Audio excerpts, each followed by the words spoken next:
Startup Visa Program, and Provincial Entrepreneur Programs. Which one is better? Welcome to the third part of our ongoing series about the Canada Startup Visa Program that directly makes applicants eligible for permanent residency.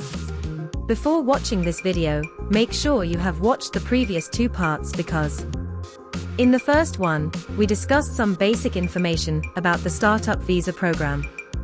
And in the second part, we talked about the benefits of acquiring permanent residency in Canada.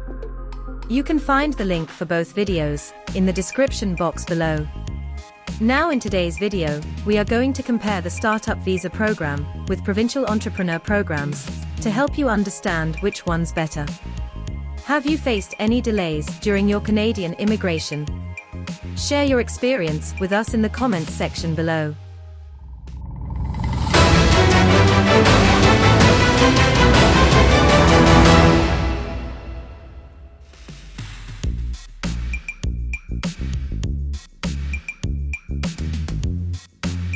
The Startup Visa Program is currently the only federal program in Canada that grants permanent residency directly.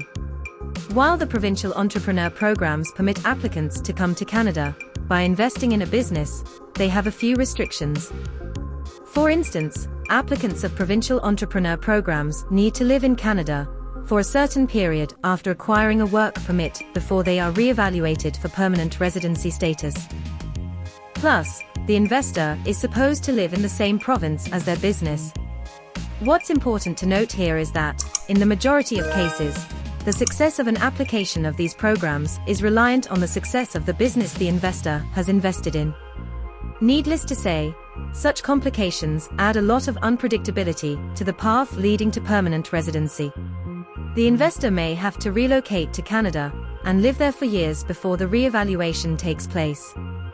On the other hand, the Startup Visa Program directly grants permanent status to applicants, allowing them and their family members to live and work anywhere in Canada. Moreover, applicants of the Startup Visa Program are entitled to the same benefits as the ones enjoyed by others with Canadian permanent residency.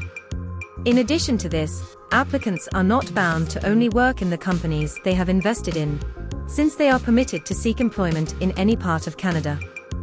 As a result, the investor or applicant can choose to work anywhere in Canada or launch a new startup. In contrast, an applicant's work permit under Provincial Entrepreneur Programs gets approved by considering the business they have invested in. As a result, the work permits of such applicants do not allow them to seek employment of their choice in Canada.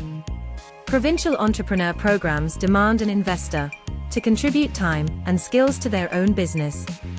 The Startup Visa Program does not have such limitations, as the startup founder is responsible for the day-to-day management of the business, and the applicants or investors can participate as business advisors. Furthermore, the permanent residency status obtained through the Startup Visa Program remains unaffected if the business the applicant has invested in fails. It does not depend on the success of the investor's business. However, applicants under the Provincial Entrepreneur Programs only become eligible for permanent residency if their business becomes successful. Moreover, the investment and maintenance costs of an applicant's business under Provincial Entrepreneur Programs often exceed the expenses incurred by an applicant of the Startup Visa Program. Our video update for today ends here. Hit the like button and stay tuned for part 4 where we further discuss the Startup Visa Program. Thanks for watching.